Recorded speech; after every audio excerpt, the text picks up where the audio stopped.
டிஎன்பிஎஸ்சியில் கேட்கக்கூடிய இம்பார்ட்டண்டான கொஷின் 1952 இந்திய வனவிலங்கு வாரியம் அப்படின்றது அமைக்கப்படுது.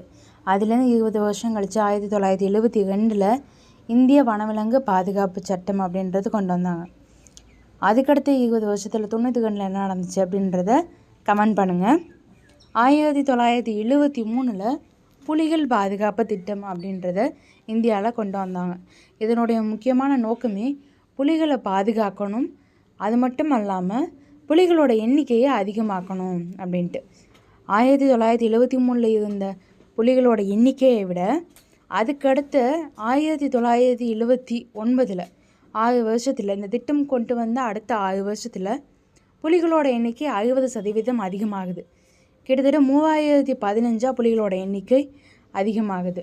இதே மாதிரி யானைகள் பாதுகாப்பு திட்டம் அப்படின்றதையும் கொண்டு வந்தாங்க. அது எப்போ, எந்த ஆண்டு அப்படின்றத கமெண்ட் பண்ணுங்கள். தேங்க்யூ.